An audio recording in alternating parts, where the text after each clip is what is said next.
In this video, we are going to practice how to blend oil pastels. So I should have given you a long piece of paper. It looks something like this when you came to pick up your supplies, some oil pastels and some cotton swabs. These are my very large ones, but you should have probably gotten the small, normal human-sized cotton swabs. So we're going to be doing a few different blending techniques here. One is going to be blending from like red to white. Some is going to be using different colors to blend to create different shades. We will use all of these tips, tricks, and techniques when we're doing our sphere lesson and then moving on to the ice cream one. So I'm going to start off with red. I'm going to blend red to white. So I'm going to take my red out, going to take my white out. So these are the two I'm going to use for here. I will be using different colors for the rest of them. So when I am blending from a darker color, which would be my red, to my white, which is my light color, you always go from dark to light, not light to dark. So your darkest color will always come first and you'll layer on your lighter one afterwards. So I'm using heavy pressure here. I'm filling the entire space with the red oil pastel. Kind of like how we did the value shading at the beginning, I'm going to start really heavy on the left-hand side.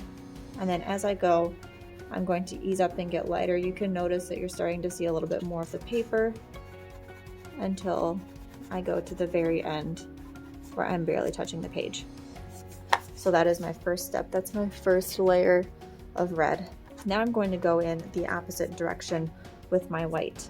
I'm starting on the right hand side, and when I'm doing this, I'm making tiny circular motions. This helps blend the oil pastels a little bit better.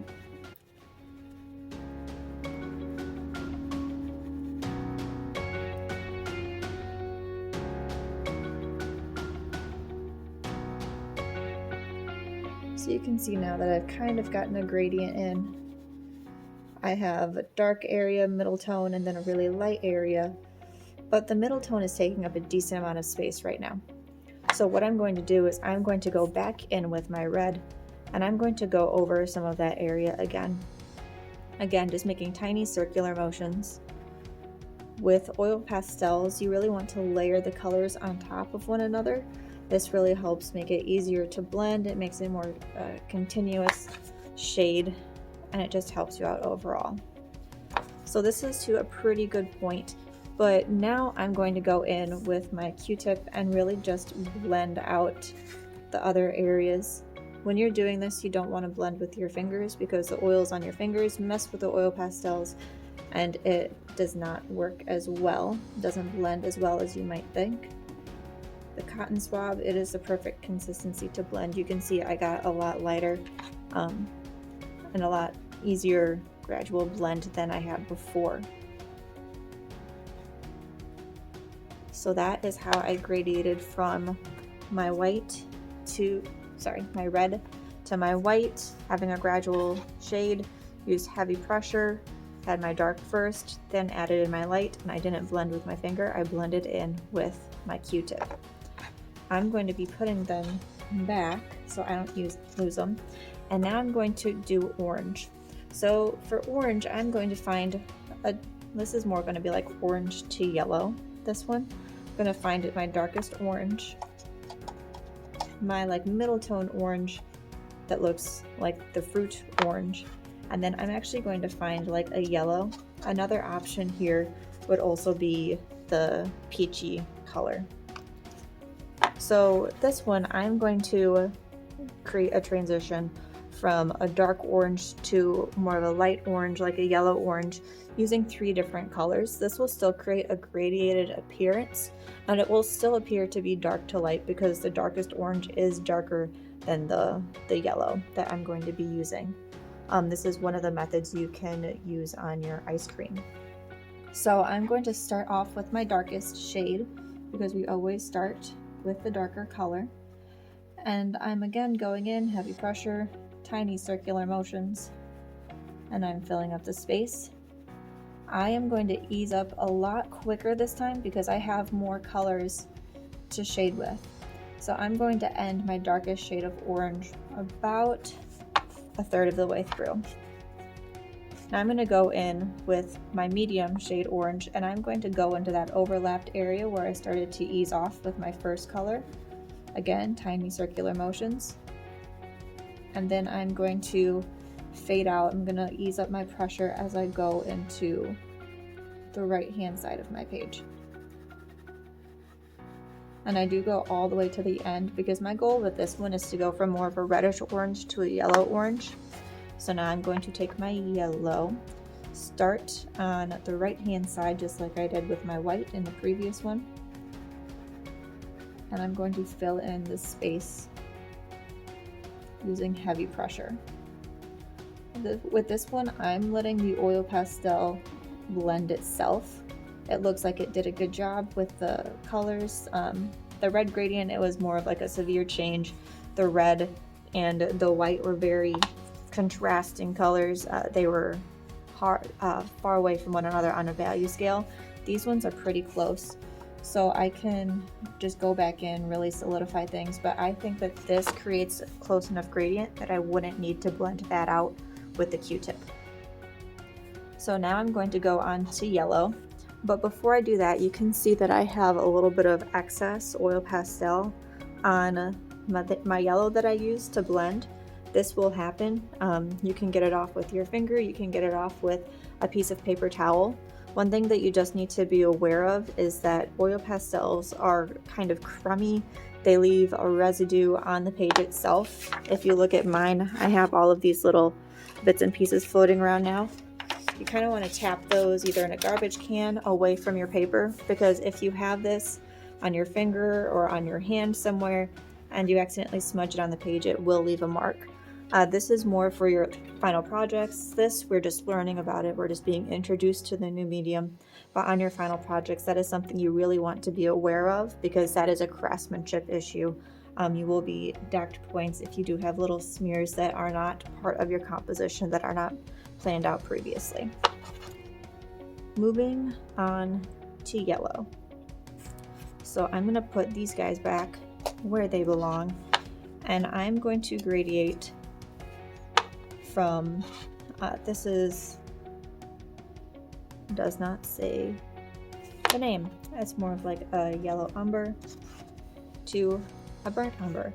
I'm actually going to go a little bit brown on this one. So this is like my brownish color.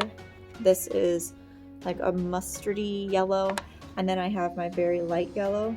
Another alternative for this would again be the peach. This is going to be what we're going to use on our cone. So it's not necessarily yellow, it's more brownish or beige, but it's still a good blending technique. Like before, I'm going to go in with my darkest shade, make circular motions, fill up that area. With the orange, I'm going to fade out a little bit sooner. And then I'm going to go in with the yellow umber, that like mustardy color in the middle. Fill in all the little white spaces. With oil pastel, you really just want your page to be coated with the oil. It really helps with blending. And then I'm going to be using my peach color. I'm going to start off on this side.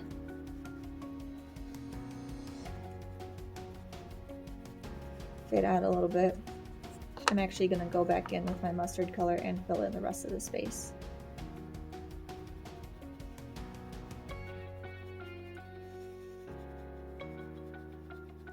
And then I'm going to go over it, just so I have a gradient from my darker brown to like a more yellowish color. The peach was just to lighten up that side a little bit. This one seems a little bit more harsh of a gradient, so I am going to go in with the Q-tip, make circular motions and blend that out. You might notice that the Q-tip takes up some of the oil pastel, as it should, because it is blending. So what you can do after the fact is, I see that it took up a little bit of the space on my darker section. I can go back in and layer on top of that darker section once more, so that now I have my proper gradient. I am putting back the ones I am not using anymore. I'm going to be doing a green I'm going to go, this time, this side is going to be light and this side is going to be dark. I'm going to go from my yellow to like a yellow green to the pure green. Still going to start with the dark. I'm just switching up the way that I'm doing the gradient so that I can be familiar, so I can gain that memory going both directions. Because the ice cream is going to be more of an organic shape. It's not geometric, it's not like a rectangle, circle, or square. It does have its own flow and curvy lines to it. So we need to have muscle memory going in both directions. I have my darkest down, layering on my middle tone, going over some of the darker tone, and then I'm lightening up as I go along. And I'm going to again go in with my lightest color, and I'm going to create that gradient.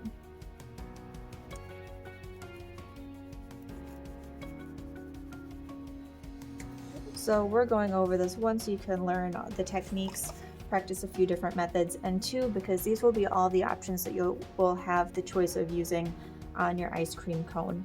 You can use reds, orange, yellows, greens, blues, or purples. You can even do pinks. We are not going to touch on going to like the white or black ice cream. We're just going to do these colors that we're going over right now. But you can choose from any of them. If you'd like to do just the yellows alone, you can do that. We have 3 there. That would work well. But these are the options we're going to work with. I am going to do the blue and purple, following the same process that I did with like the orange and green, and I will do those without any commentary, so just do those along with me on your own paper.